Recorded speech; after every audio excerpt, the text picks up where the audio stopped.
ओम शांति।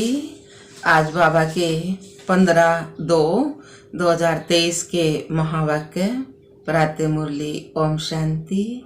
बाप दादा मधुबन। बाबा ने कहा, मीठे बच्चे जी बाबा, तुम्हारे लिए योग की भट्ठी मोस्ट वैल्यूबल है। योग की भट्ठी मोस्ट वैल्यूबल है। योग मतलब भगवान आत्मा और परमात्मा का जोड़ योग। तो ये भगवान का कि ये मोस्ट वैल्यूबल कीमती है, क्योंकि इस भट्ठी से ही तुम्हारे विक्रम भस्म होते हैं। जितना भगवान को याद करेंगे तो उतने ही हमारे पाप भस्म होंगे। प्रश्न दिया बाबा ने, किन बच्चों की बुद्धि में बीज और झाड़ की नॉलेज स्पष्ट बैठ सकती है? किन बच्चों की बुद्धि में बीज कौन है? शिव बाबा। बीज और झाड़ होगी सारी दुनिया, तो इसकी नॉलेज स्पष्ट बुद्धि में बैठ सकती है। उत्तर दिया बाबा ने, जो विचार सागर मंथन करते हैं, विचार सागर मंथन के लिए अमृत बेले का टाइम बहुत अच्छा है। जो बाबा की मुरली की बात है, उनका विचार सागर मंथन करो तो उसके लिए सुबह अमृत बेले का टाइम बहुत अच्छा है। अमृत बेले उठकर बुद्धि से एक बाबा को याद करो, तुम्हारा अजपा जाप चलता रहे। सूक्ष्म व स्थूल में शिव बाबा कहने की दरकार नहीं है। सूक्ष्म और स्थूल में हम रहा तो उसमें शिव बाबा मुख से रटने की जरूरत नहीं है। बुद्धि से याद करना है, मन मना बुद्धि से याद करना है। ओम शांति। रूहानी बाप बैठ रूहों को समझाते हैं, अर्थात बच्चों को समझाते हैं। बाप कहते हैं मुझे भी जिस्म है। कौन सा बाप कहते हैं? ब्रह्मा बाप कहते हैं ना, अगर मुझे भी जिस्म है, शरीर है, तब तो बात कर सकता हूं। तुम भी ऐसे समझो, मैं आत्मा हूं, इस जिस्म द्वारा सुन रहा हूं। शिव बाबा भी ब्रह्मा बाबा का जिस्म शरीर लेकर और फिर हमने समझाओ है ना। तो बाबा ने कहा, तुम भी ऐसे समझो, मैं आत्मा हूं, इस जिस्म द्वारा सुन रहा हूं, इस शरीर द्वारा सुन रहा हूं। यह नॉलेज अच्छी रीति धारण करनी है। शिव बाबा ये कह रही है कि मुझे भी जिस्म है, तब तो मैं बात कर सकता हूँ। ब्रह्मा बाबा का शरीर लिया फिर बात कर सके है ना, एक लिए आत्मा तो बात नहीं कर सकती। तो बाबा कहे, फिर तुम भी ऐसे समझो, मैं आत्मा हूं, इस जिस्म द्वारा सुन रहा हूं, इस शरीर द्वारा मैं सुन रहा हूं। यह नॉलेज अच्छी रीति धारण करनी है। जैसे बाप के पास धारण की हुई है, तो आत्मा की बुद्धि में धारणा होती है। तुम्हारी बुद्धि में ऐसी धारणा होनी चाहिए जैसे बाप की बुद्धि में है, शिव बाबा की बुद्धि में है। तो बीज और झाड़ की समझानी तो बहुत सहज है। माली को नॉलेज रहता है ना कि फलाना बीज बोने से इतना बड़ा झाड़ निकलेगा। माली दाती में कोई बीज बोगा, उसने पता रहेगा ना, अगर ये बीज बोने से इतना बड़ा झाड़ निकलेगा, इसका बीज से छोटा निकलेगा, सारी नॉलेज रहे है ना। तो बाबा ने कहा, बस बाबा भी ऐसे ही समझाते हैं, बाबा भी ऐसे ही समझाती है, बुद्धि में धारण करना है। जैसे मेरी बुद्धि में है वैसे तुम्हारी बुद्धि में भी रहना चाहिए। भगवान का है ना, जैसे मेरी बुद्धि में है वैसे तुम्हारी बुद्धि में भी रहना चाहिए।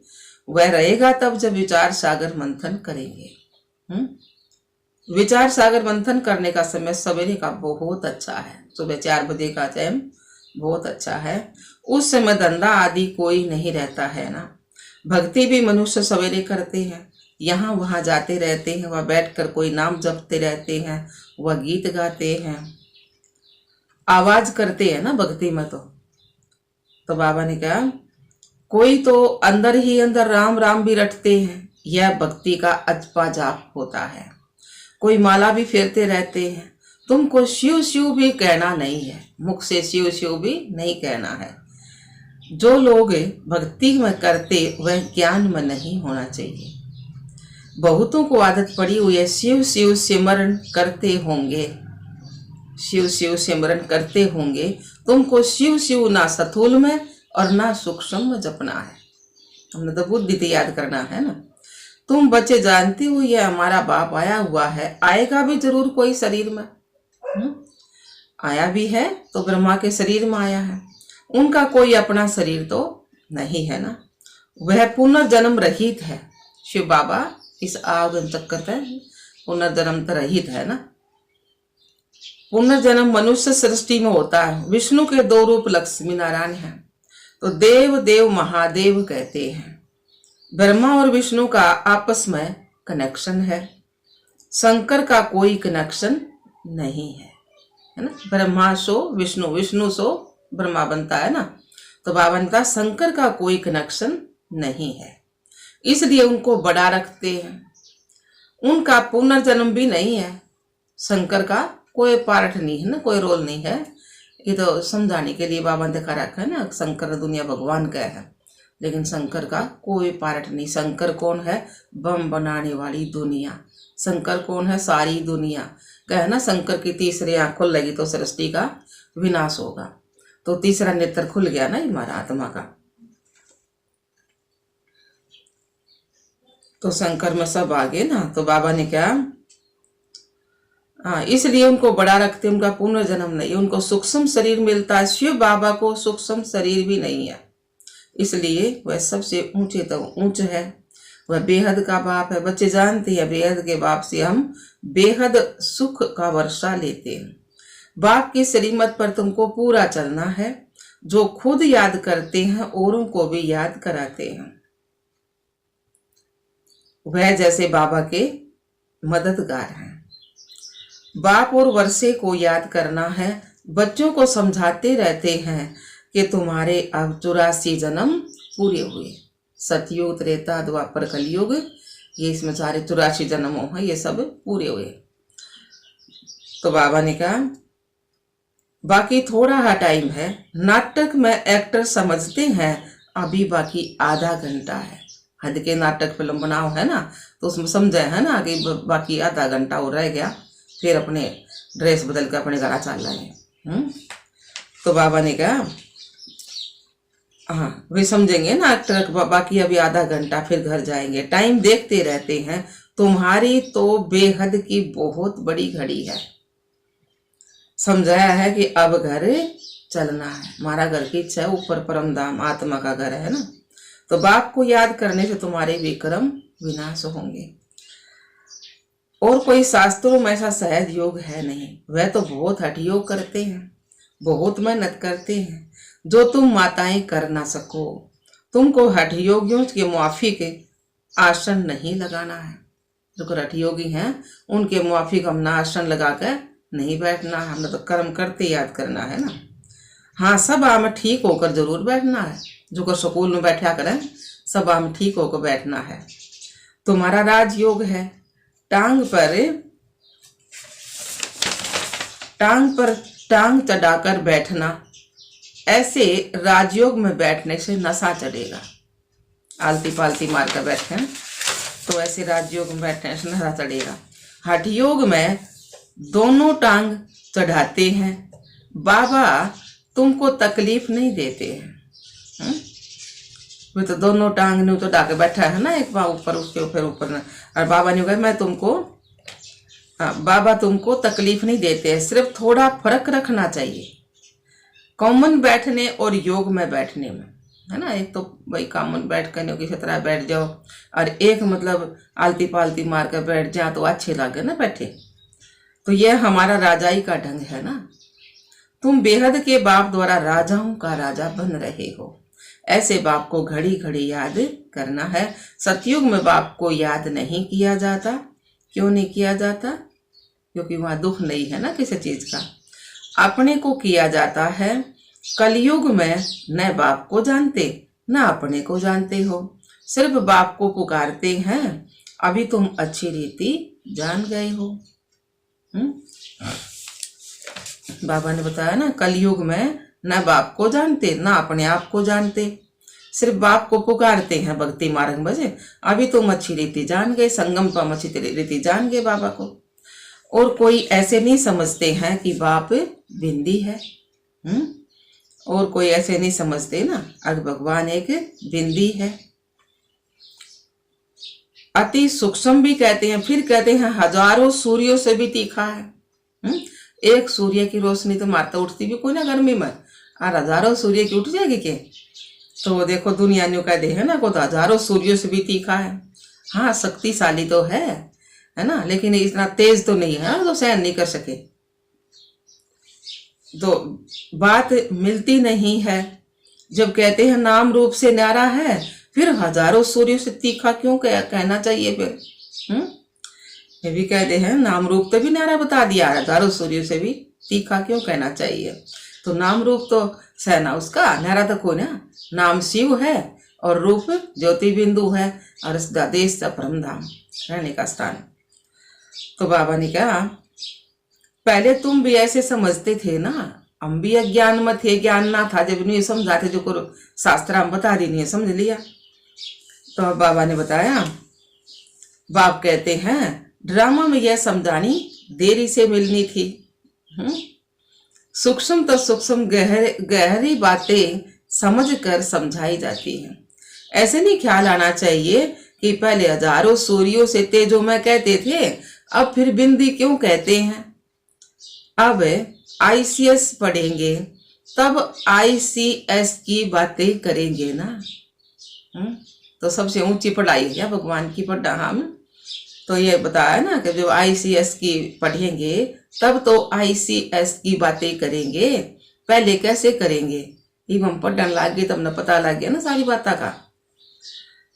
तो इसमें मूंदने की दरकार नहीं है। ड्रामा में जब बाबा को समझाना है तब तो समझाते हैं ना, इसके बाद भी अर्जुन क्या क्या समझाएंगे? अभी तो और भी कुछ समझाने का रह रहा बाबा का, क्योंकि बाप का भी प्रभाव तो निकलना है ना।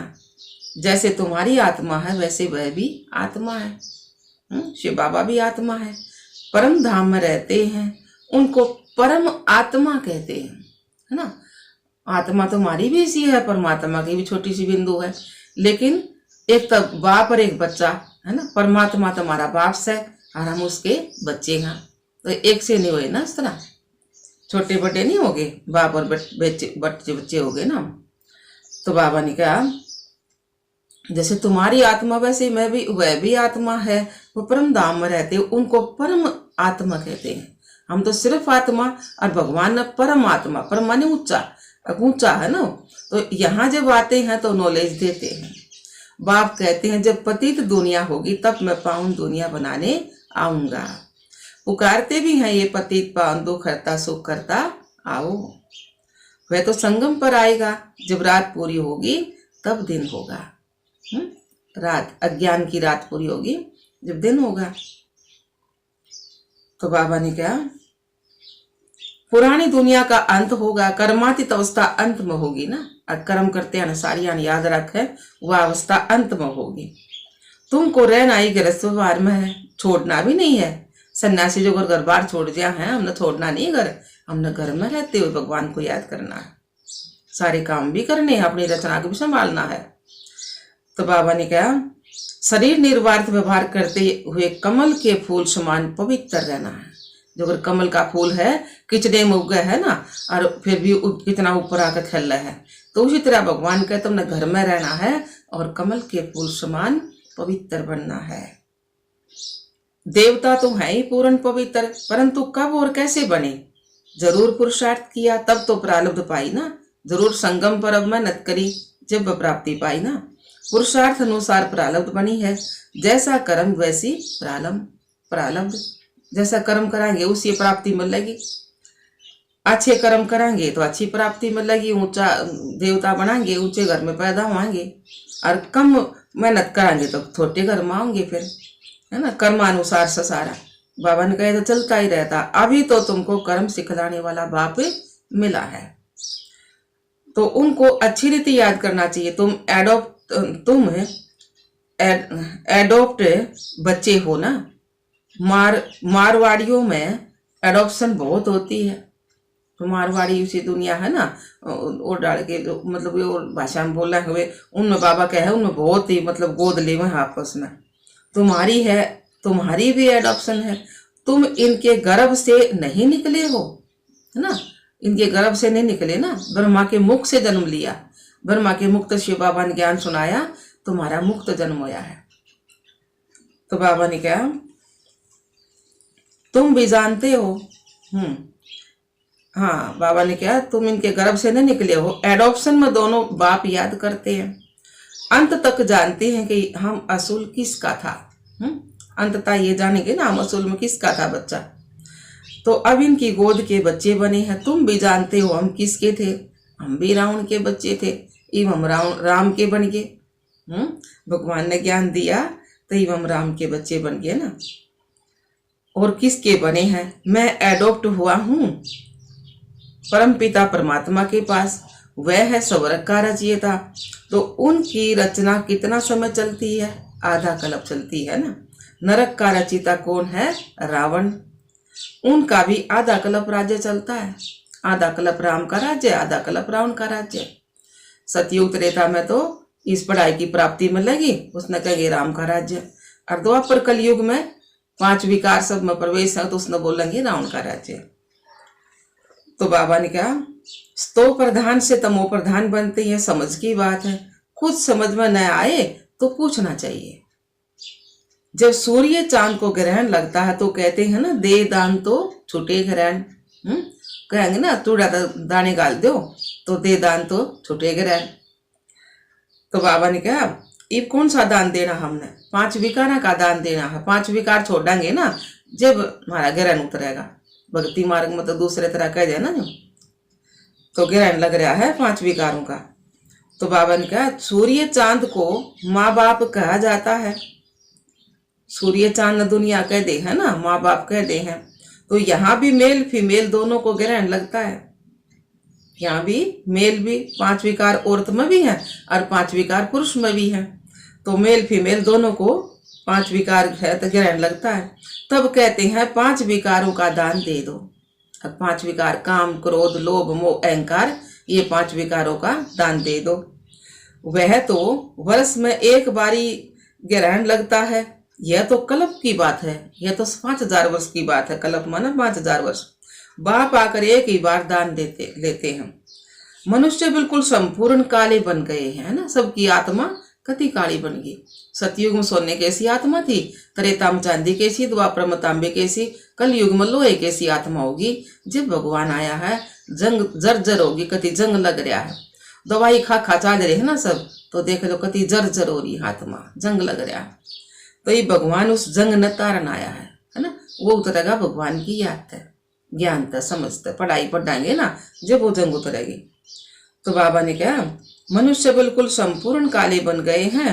आयरन एज है ना, लोहे कैसे है ना। तो सच्चे सोने में अलाई पड़ने से काला हो जाता है ना। सोने में खाद मिला दे है ना, मतलब मिलावट कर दे हैं तो काला हो जाए है ना।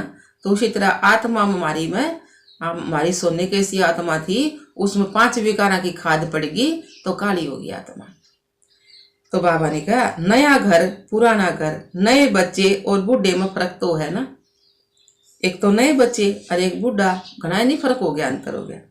छोटा बच्चा कितना मीठा प्रिय लगता है सबको, है सब उनको चूमते हैं, गोद में बिठाते हैं। पुराना जड़ जड़ी बोध हो जाता तो कहते हैं कहाँ शरीर छूटे तो अच्छा है ना, बूढ़ा हो जाए जब कहेंगे ना कि शरीर छूटा तो अच्छा। ज्यादा दुख क्यों सहन करे, आत्मा एक शरीर छोड़ जाकर दूसरा देती है। यहाँ हम बीमार को मरने नहीं देते हैं, फिर भी जितना सुने उतना अच्छा है। बीमार होगा डॉक्टर को ले जाएंगे, न जानेंगे बना मरा तो अच्छा से है। तो भाई जितना भगवान की बात सुने उतनी अच्छा है, उतने हमारे पाप खत्म होंगे। शिव बाबा और वर्षे को याद करते रहे। बीमारी में जब ज्यादा पीड़ा होती है तो सब भूल जाते हैं ना, बाकी जिसका किस में भाव होता है वह सामने आ जाता है। तुम्हारा तो वायदा है कि मेरा तो एक शिव बाबा दूसरा ना कोई, फिर दूसरे किसको याद क्यों करते हो। बाप कहते हैं मेरे बगैर किसकी समृद्धि भी न आए, भगवान की याद रहे है ना। गाया हुआ है ना, अंत काल जो स्त्री सिमरे, अंत काल में स्त्री सिमरेगा तो नीचा पद पाओगा, अंत काल में भगवान ने याद करेगा तो ऊंचा पद मिलेगा। सारा श्लोक कह देते हैं, अर्थ कुछ भी नहीं समझते ना। भक्ति मार्ग गीता में श्लोक दिए हैं तो अर्थ नहीं समझते ना। है सारी संगम की बात जो भक्ति में गाते हैं। इस समय सिर्फ तुमको बाप और वर्षे को याद करना है। श्री नारायण तुम्हारी प्रारब्ध है तो पूरा अर्थ पूरा बुद्धि में होना चाहिए। बिगर अर्थ तो बहुत याद करते रहते हैं, पिछाड़ी में जिसके साथ जास्ती प्रीत होती है वही याद आते हैं। बड़ा खबरदार रहना चाहिए। तुमको याद करना किसको? एक बाप को। बाप कहते हैं बच्चे मन मनाप हो, अब मन मन मन याद करो, भगवान का है ना। तुम बच्चे कहते हो बाबा हम कलप कलप आपसे मिलते हैं, कलप कलप माना हर 5000 वर्ष बाद हम बाप से मिलते हैं। यह ज्ञान आपसे मधुबन में आकर लेते हैं, है ना। मधुबन में भगवान आव है तो उड़ जा कर ले। यह है वशीकरण मंत्र। सतगुरु है तो तुम्हें मंत्र भी ऐसा देता है जो तुम अमर बन जाओ। यह है माया पर जीत पाने का मंत्र। इस पर गाते हैं ना तुलसीदास चंदन घिसे। तो यह भी अब की बात है जो बाद में फिर गायन हो जाए उसका। तुम बच्चों को राज तिलक मिल रहा है। बाप और वर्षे को याद करने से, बाप और बादशाह को याद कर शरीर छोड़ेंगे तो राजाई तिलक मिल जाएगा। एक को तो नहीं मिलेगा। माला 108 की भी है तो 16,108 की भी है। अब तो सिर्फ तुमको एक्यूरेट बाबा को याद करना है। बाबा के लिए कहते हैं तुम्हारी गत मत तुम ही जानो। सो बरोबर है सतगति दाता तो वह है। मनुष्य वही जाने ना, सतगति दाता वह है वही जाने। आगे तो सिर्फ गाते थे अर्थ रहित, अर्थ कुछ भी ना जाने थे ना, अर्थ रहित गांव थे। उसको कहा जाता है अनरथ। प्राप्ति कुछ भी नहीं है। मनुष्य दान पुण्य आदि करते करते उतरते ही आए हैं, है ना। भक्ति मार्ग में दान पुण्य करते करते नीचे उतरते आए हैं, है ना। वो दान पुण्य करा है जिस तरह भाई कोई पैसा दे दिया, सूट दे दिया, वो दान पुण्य थोड़ी सा। वो तो और भी हमारा घाटा हो। क्यों? क्योंकि उस पैसे तो वे दारू बीड़ी सिगरेट खरीदेंगे, सूट बेच कर भी वे गंदी चीज खरीदते हैं, मांस मिट्टी, तो हमारी आत्मा पर लेप छेप लग गए है ना। बाबा क्या है वो दान पुण्य थोड़ी है। मनुष्य दान पुण्य आदि करते करते और नीचे उतरते आए हैं। प्राप्ति उसमें कुछ भी नहीं होती। आसुरी मत पर सब अनर्थ हो गया है ना। यह भी नारायण की पूजा करते थे। कौन? ब्रह्मा बाबा। ब्रह्मा बाबा भी नारायण की पूजा करते थे। अब फिर पुजारी से पूज्य फिर बन रहे हैं प्रैक्टिकल में। अब तुम बच्चे जानते हो शिव बाबा हमको पढ़ाते हैं, यह तो पक्का याद रखना है, नहीं तो विक्रम विनाश नहीं होंगे। यह योग की भट्टी मोस्ट वैल्यूबल है। मुक्ति भी मिलती है ना। कोई कहते हैं हमको मन की शांति चाहिए, परंतु पहले यह बताओ तुमको अशांत किसने बनाया? किसने बनाया? 5 विकार राउंड, है ना। काम क्रोध लोभ मोह अहंकार। जरूर पहले शांति थी, अभी अशांत बने हो तब तो शांति मांगते हो। शांति तो सारी दुनिया में चाहिए। एक को शांति मिलने से कुछ हो ना सके, एक को शांति मिलने से सारी दुनिया में थोड़ी शांति हो सकेगी। अशांत किसने बनाया? उसमें मूंझ पड़े हैं। समझा जाता शांति धाम सुख धाम और ईब से दुख धाम। सुख धाम में मनुष्य बहुत थोड़े थे। सतयुग में था ना सुख धाम, तो उसमें मनुष्य बहुत थोड़े थे, सिर्फ 9 लाख होंगे उस सतयुग में। तो बाबा ने क्या उस समय बाकी सब आत्माएं और की थी ऊपर थी शांति धाम में, वो तो बाद में आई है ना। और तुमको शांति वहां मिलेगी, यहाँ तो मिल ना सके। यहाँ तो है ही दुख धाम। दुख में तो अशांति ही होती है ना। यह तो बहुत सहज है किसको भी समझाना। सुख शांति का वर्षा देने वाला तो एक ही शिव बाप है। सतयुग में सुख शांति दोनों ही है। यहाँ आत्मा चाहती है कि मेरा मन शांत हो तो जाओ तुम अपने घर परम धाम, है ना। बुद्धि से परम धाम पहुंच जाओ तो शांत हो जाए। तुम पतित शरीर, परंतु पतित फिर जा भी ना सके ना, इसलिए बाप समझाते मुझे याद करो तो अंतमति सोगति हो जाएगी। बाप और वर्षे को याद करो, परंतु माया ऐसी है जो पवित्र नहीं बनने देती है। माया ऐसी है जो पवित्र नहीं बनने देती। अबलाओं पर देखो कितने अत्याचार होते हैं। विष बगैर रह ना सके, है ना। विकारी मनुष्य विकार के बिना रह ना सके।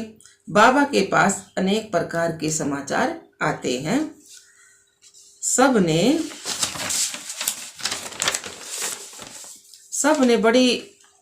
सबसे बड़ी हिंसा काम महाशत्रु की है ना।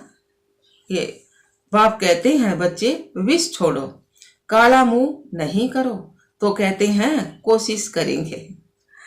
यह जहर है, आदि मध्य अंत दुख देने वाला है, परंतु तकदीर में नहीं है तो वे सुनते ही नहीं है। तकदीर में होगा वो ही सुनेगा ना। आत्माओं को बाप बैठ समझाते हैं, आज से विकार में नहीं जाना, तो मुंह नीचे कर देते हैं।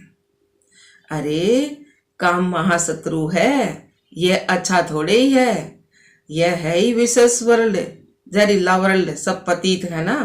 सतयुग में सभी संपूर्ण निर्विकारी हैं। अच्छा जी बाबा, मात पिता बाप दादा के कल्प अथवा 5000 वर्ष के बाद मिले हुए मीठे मीठे सिकिलदे बच्चों को याद प्यार और गुड मॉर्निंग। रूहानी बाप की रूहानी बच्चों को नमस्ते। हम रूहानी बच्चों की रूहानी बाप दादा को याद प्यार गुड मॉर्निंग, नमस्ते नमस्ते नमस्ते जी। हम बाबा के बच्चे सदा रहें हंसते और हंसाते। शुक्रिया मीठे बाप दादा, शुक्रिया बाबा। धारणा के लिए मुख्य सार। पहला पॉइंट, टाइम बहुत थोड़ा, इसलिए बाप का पूरा पूरा मददगार बनकर रहना है। बाप और वर्षे को याद करना है और दूसरों को भी कराना है। प्रश्न दिया है ना, वो धारणा का दूसरा पॉइंट दिया है, अंत समय में एक बाप की याद रहे, इसके लिए दिल की प्रीत एक बाप से रखनी है। अंत समय में बस एक बाबा की याद रहे, इसके लिए दिल की प्रीत एक बाप से रखनी है। बाप बगैर कोई की समृद्धि न आए, इसके लिए खबरदार रहना है। वरदान दिया बाबा ने, सोचना, कहना और करना, इन तीनों को समान बनाने वाले बाप समान संपन्न भव। सोचना, कहना और करना, इन तीनों को समान बनाने वाले बाप समान संपन्न भव। बाप दादा आप सभी बच्चों को समान और संपन्न देखना चाहते हैं। संपन्न बनने के लिए सोचना, कहना, करना तीनों समान हो, इसके लिए सब तैयारी भी करते हो, संकल्प भी है, इच्छा भी यही है। लेकिन यह इच्छा पूरी तब होगी जब और सभी इच्छाओं से इच्छा मात्रम अविद्या बनेंगे। लेकिन इच्छा तब पूरी होगी जब और सभी इच्छाओं से इच्छा मात्रम अविद्या बनेंगे। छोटी छोटी अनेक प्रकार की इच्छाएं ही इस एक इच्छा को पूर्ण करने नहीं देती हैं। छोटी छोटी अनेक प्रकार की इच्छा है ना, इस एक इच्छा को पूर्ण करने नहीं देती। स्लोगन दिया बाबा ने, अव्यक्त व कर्मातीत स्थिति का अनुभव करना है तो कथनी, करनी और रहनी को समान बनाओ। अव्यक्त व कर्मातीत स्थिति का अनुभव करना है तो कथनी, करनी, रहनी को समान बनाओ। अच्छा, ओम शांति, ओम शांति बाबा।